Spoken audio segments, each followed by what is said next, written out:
Hello guys, मेरी YouTube channel में आपका स्वागत है। मेरा नाम मनमोहन मिश्रा। तो आज मैं आपको इस वीडियो में एसबीआई स्मॉल कैप फंड का डिटेल रिव्यू करके बताने वाला हूं। मैं आपको एक्सेल शीट में फंडामेंटल एनालिसिस करके दिखाऊंगा और लास्ट में आपको कंक्लूजन में ये भी बताऊंगा कि आपको इसमें इन्वेस्टमेंट करना चाहिए या नहीं करना चाहिए, और अगर आपको इसमें इन्वेस्टमेंट करना चाहिए तो कितने साल तक करना चाहिए। तो मैं चैनल को सब्सक्राइब जरूर कर दीजिए। मैं बुलाते तो चलिए शुरू करते हैं। तो जैसे कि आप मेरे यहाँ पे स्क्रीन पे देख पा रहे होंगे एसबीआई स्मॉल कैप फंड, इसका अगर आप लॉन्च और डेट देखें तो 1 जनवरी 2013 है। मतलब इस फंड को अगर आप देखा जाए लॉन्च होते थे 13 ईयर्स हो चुके हैं, जो कि बहुत ही पुराना फंड अगर आप देखा जाए। तो इसके कैटेगरी रिटर्न देखिए 13 ईयर्स में तो 20.21% तक का मैसिव रिटर्न है। लेकिन इस फंड का आप रिटर्न देखिए 13 ईयर्स में तो 23.18% तक का मैसिव रिटर्न है। मतलब इसने अपने कैटेगरी को लगभग 3% से बीट कर गया, जो कि लॉन्ग टर्म में एक बहुत बड़ा मार्जिन है। तो यहाँ पे डेफिनेटली रिटर्न के मामले में सुपर पॉजिटिव फीडबैक रहेगा। लेकिन हाँ, यहाँ पे हम इसको जज तभी कर पाएंगे जब आप इसके रिस्क देखेंगे। रिस्क अगर ज्यादा लेके आपको रिटर्न इतना दे रखा है तो यहाँ पे कोई मतलब नहीं बनता। तो पूरा वीडियो देखिएगा, उसके बाद ही जिसको जज कर पाएंगे। वरना ऐसे करके रिटर्न को देख के आपने स्किप कर दिया तो इसे आपको नहीं पता चलेगा। अगर मान लीजिए इस फंड को आपने 1,000 रुपए इन्वेस्टमेंट किया होता हर महीने लास्ट के 10 साल तक कंटिन्यूअसली, तो आपका जो अमाउंट डिपॉजिट होता है 10 साल में 1.2 लाख रुपीज, 1.2 लाख रुपीज जब कन्वर्ट होकर बन गया होता 3.52 लाख रुपीज में। तो आप देख पा रहे हैं कि यहाँ पे जो आपका पैसा है लगभग 3 गुना हो चुका होता अगर आपने इस पर्टिकुलर म्यूचुअल फंड में 1,000 रुपए से एसआईपी स्टार्ट किया होता 10 साल पहले, जो कि बहुत ही बड़ा अच्छा खासा रिटर्न है। आप देख पा रहे हैं 10 साल में आपका पैसा लगभग 3 गुना हो जा रहा है। तो और क्या चाहिए आपको। अगर मान लीजिए आप इस फंड में ना इन्वेस्टमेंट करके आपने गोल्ड में इन्वेस्टमेंट किया होता तो आपका जो अमाउंट डिपॉजिट होता वो 1.2 लाख रुपीज, और 1.2 लाख रुपीज आपका कन्वर्ट होकर बन गया होता 10 साल में 2.10 लाख रुपीज में। तो देख पा रहे कि यहाँ पे जो 10 साल में आपका पैसा डबल के आसपास हुआ है अगर आपने गोल्ड में इन्वेस्टमेंट किया होता। तो मान लीजिए आपने गोल्ड में ना इन्वेस्टमेंट करके आपने एफडी में इन्वेस्टमेंट किया होता, तो वो जो अमाउंट डिपॉजिट होता है 1.2 लाख रुपीज, 1.2 लाख रुपीज अगर कन्वर्ट होकर बन गया होता 10 साल में 1.74 लाख रुपीज में। जी हाँ, तो देख पा रहे कि यहाँ पे जो इन्वेस्टमेंट की ताकत, मतलब यहाँ पे आपको इस पर्टिकुलर म्यूचुअल फंड में इन्वेस्टमेंट करना और एफडी में इन्वेस्टमेंट करना, तो इसके बीच में आपको एक मेजर डिफरेंस दिख रहा होगा। तभी कहते हैं कि यार इन्वेस्टमेंट करना क्यों जरूरी होता है। अब यहाँ पे रिस्क वर्सेस रिटर्न रेशियो मैंने निकाल रखा है लास्ट के 3 साल का, और कंपेयर कर रखा है इस पर्टिकुलर म्यूचुअल फंड को कैटेगरी के साथ, और इसी के बेसिस पे हम जज कर पाएंगे कि इस पर्टिकुलर म्यूचुअल फंड में रिस्क कितना है और उसके बेसिस में रिटर्न कितना आपको दे रखा है, जो कि मैंने ऊपर आपको बताया था सुपर पॉजिटिव फीडबैक, क्योंकि इसने लॉन्ग टर्म में अ, अपने कैटेगरी को बीट करके एक अच्छा खासा रिटर्न दे रखा है, जो कि 3% के मार्जिन से बीट कर रखा है। तो यहाँ पे जो दो पैरामीटर मैंने चूज कर रखे हैं, एक बीटा, दूसरा है आपका स्टैंडर्ड डिविएशन। जी हाँ, तो बीटा बेसिकली आपको बताता है volatility with respect to its benchmark. जी हाँ, ये पर्टिकुलर म्यूचुअल फंड कितना वॉलेटाइल है आज कंपेयर टू इट्स बेंचमार्क, ये आपको पता चलता है इस पर्टिकुलर पैरामीटर से। तो यहाँ पे अगर देखा जाए 1 से नीचे उसे अच्छा खासा माना जाता है। तो देखा जाए बीटा इस पर्टिकुलर म्यूचुअल फंड का 0.70 है, और कैटेगरी देखा जाए तो 0.81 है। तो आप देख पा रहे हैं कि बीटा जो मतलब आप मान सकते वॉलेटिलिटी इस पर्टिकुलर म्यूचुअल फंड का कम है as compare to its category, जो कि सुपर पॉजिटिव फीडबैक रहेगा, क्योंकि यहाँ पे आपका रिस्क जो है थोड़ा बहुत, वॉलिडिटी जो है आपका थोड़ा बहुत कम होके अपने कैटेगरी को बीट करके रिटर्न दे रहा है, जो कि एक सुपर पॉजिटिव फीडबैक है। लेकिन यहाँ पे दूसरी बात करें स्टैंडर्ड डिविएशन, तो स्टैंडर्ड डिविएशन बेसिकली क्या होता है, ये होता है जैसे मान लीजिए आपका इस पर्टिकुलर म्यूचुअल फंड का एक एवरेज रिटर्न है। जी हाँ, एवरेज रिटर्न मान लीजिए आपका 10% है, तो इसका स्टैंडर्ड डिविएशन 14.29 है। तो 10 प्लस 14.29 कर दीजिए, मतलब 24.29, और 10 में से माइनस कर दीजिए 14.29, तो आपका कितना हुआ -4.29। तो -4.29 से लेकर 24.29% के बीच में एक रेंज बन गई। तो इसी के बीच में आपको हर साल रिटर्न मिलने के चांसेस रहते हैं।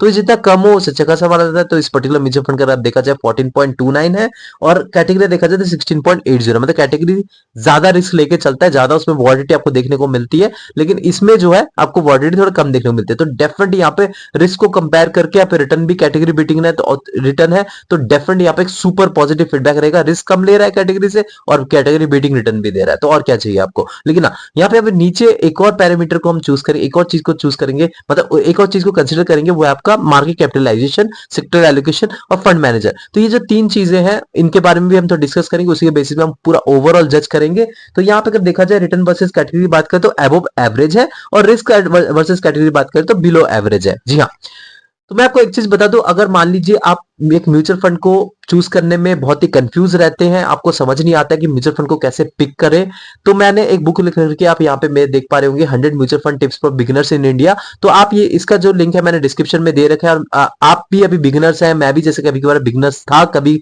7 साल या 8 साल पहले, तब मेरे को भी कंफ्यूजन होता था। तो आप भी कंफ्यूजन में होंगे, तो डेफिनेटली अगर आप ये बुक पढ़ेंगे तो आपको डेफिनेटली फायदा होगा, आपको पता चलेगा कि कैसे म्यूचुअल फंड पिक करने में क्या क्या क्राइटेरिया को फॉलो किया जाता है, क्योंकि एक्सपीरियंस बेसिस पे आप उसको जज कर पाते हैं चीजों को। तो उसी बेसिस पे मैंने यहाँ पे आपको टिप्स मतलब इसमें बता रखे हैं चीजें कि मतलब कैसे आपको चूज करना चाहिए, क्योंकि मेरे अपने एक्सपीरियंस के बेसिस पे। तो यहाँ पे आप मेरे स्क्रीन पे देख पा रहे होंगे और लिंक डिस्क्रिप्शन में है, देखिएगा, आप जरूर परचेज करिएगा अमेजोन से। अब यहाँ पे टॉपिक पे आते हैं, वो आपका मिनिमम एसआईपी की बात करें। मान लीजिए आप इस पर्टिकुलर म्यूचुअल फंड में आपने डिसीजन ले लिया और आपने एसआईपी स्टार्ट कर दिया, तो आप 500 रुपए से अपना एसआईपी स्टार्ट कर सकते हैं। और मान लीजिए आपने इस पर्टिकुलर म्यूचुअल फंड में वन टाइम इन्वेस्टमेंट करना मतलब लमसम करना चाहते हैं, तो 1000 रुपए से कर सकते हैं, जो कि देखिए आजकल स्टूडेंट लोग भी इन्वेस्टमेंट कर रहे हैं। तो 500 1000 रुपए वो डेफिनेटली यहाँ पे अपना इन्वेस्टमेंट स्टार्ट कर सकते हैं। तो डेफिनेटली यहाँ पे एक सुपर पॉजिटिव फीडबैक रहेगा। अब लॉक इन पीरियड की बात करते हैं, यहाँ पे कोई भी लॉक इन पीरियड नहीं है, कभी भी यहाँ पे आपने इन्वेस्टमेंट कर दिया, कभी भी यहाँ से आपने एग्जिट मार लिया, जो कि सुपर पॉजिटिव फीडबैक रहेगा इस मामले में, क्योंकि आपने कोई भी लॉक इन पीरियड नहीं है। अब एम साइज की बात करते हैं, एम का फुल फॉर्म होता है एसेट अंडर मैनेजमेंट। जी हाँ, तो इससे आपको पता चलता है इस पर्टिकुलर म्यूचुअल फंड में कितना पैसा इन्वेस्टेड है। तो यहाँ पे अगर एम साइज आपका कम है तो प्रॉब्लम रहती है, अगर ज्यादा हो तो वो भी प्रॉब्लम रहती है, लेकिन अगर कम हो तो उससे प्रॉब्लम क्या रहती है, यहाँ पे इस पर्टिकुलर म्यूचुअल फंड में लोगों का ज्यादा भरोसा नहीं है। तो यहाँ पे क्या होता है कि जब लोगों का भरोसा नहीं होता तो पैसा ज्यादा इन्वेस्टमेंट नहीं होते, तो यहाँ पे एम साइज का कम हो रहता है। तो यहाँ पे कुछ ना कुछ खराबी है, तभी तो लोग इन्वेस्टमेंट नहीं कर रहे हैं, कुछ ना कुछ तो प्रॉब्लम ही हुआ होगा ना। तो यहाँ पे इसलिए एम साइज कम हो तो डेफिनेटली प्रॉब्लम है, लेकिन एम साइज अगर आपका ज्यादा हो तो यहाँ पे फंड मैनेजर को मैनेजमेंट करने में दिक्कत आती है। मैनेजमेंट करने में दिक्कत आती है कि मतलब देखिए एसआईपी बंद कर देते हैं, कभी कभी लमसम बंद कर देते हैं। एग्जांपल लीजिए आपका Nippon India small cap fund, उसे बीच में आप देखेंगे एसआईपी बंद हो रखा है, लमसम बंद हो रखा है। रीजन ये है कि उसका एम साइज इतना ज्यादा है कि वहां पे फंड मैनेजर मैनेजमेंट नहीं कर पाते हैं। लेकिन अगर फंड मैनेजर मैनेजमेंट कर पाते हैं तो डेफिनेटली यहाँ पे कोई ज्यादा मैटर ऑफ कंसर्न नहीं है, लेकिन एम साइज अगर कम हो तो डेफिनेटली वहां पे मैटर ऑफ कंसर्न है। तो यहाँ पे एम साइज की बात करें तो 36,272 करोड़ रुपीज है, जो कि एक मैं बताऊं एक डिसेंट सा एम साइज है, कोई ज्यादा नहीं है कि कम नहीं है। तो डेफिनेटली यहाँ पे एक सुपर पॉजिटिव फीडबैक रहेगा एम साइज के मामले में। अब यहाँ पे एक्सपेंस रेशियो की बात करें, देखिए आप तो दिमाग लगा नहीं रहे, दिमाग लगाने वाले कौन है, फंड मैनेजर दिमाग लगाते हैं, फंडामेंटल एनालिसिस करते हैं और स्टॉक में इन्वेस्टमेंट करते हैं, आपको एक अच्छा खासा रिटर्न दिलवाते हैं। तो उनको एज ए मैनेजमेंट फीस कुछ पेमेंट देना पड़ता है। तो ये आपका जो आपने जो इन्वेस्टमेंट कर रखा है उसका कुछ परसेंटेज आपको पेमेंट करना पड़ता है, मतलब एज ए मैनेजमेंट फीस जब आप एग्जिट मार रहे हो मार्केट से। तो ये मैं नहीं चाहता कि यार लॉन्ग टर्म में आपको एक लाखों करोड़ों का मतलब आप मैनेजमेंट फीस पे कर रहे हैं। तो ये अगर एक्सपेंस रेशियो आपको 1% से नीचे उससे अच्छा खासा माना जाता है, क्योंकि देखिए 1% भी लाखों करोड़ों का डिफरेंस बन जाता है। तो यहाँ पे अगर देखा जाए एक्सपेंस रेशियो 0.74% है, जो कि एक सुपर पॉजिटिव फीडबैक रहेगा। एक्सपेंस रेशियो एक अच्छा खासा है अगर देखा जाए इस पर्टिकुलर म्यूचुअल फंड का।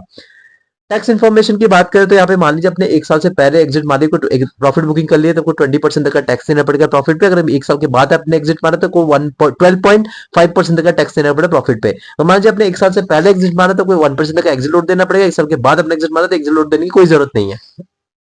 यहाँ पे सबसे मेन बात पे आते हैं वो आपके मार्केट कैपिटलाइजेशन। जी हाँ, तो मिड कैप में इनका जो एलोकेशन है 6.33% तक का है, स्मॉल कैप में इनका 85.21% तक एलोकेशन है, लार्ज कैप में देखा जाए तो 0.3% का एलोकेशन है, अदर्स में देखा जाए तो 8.15% का एलोकेशन है।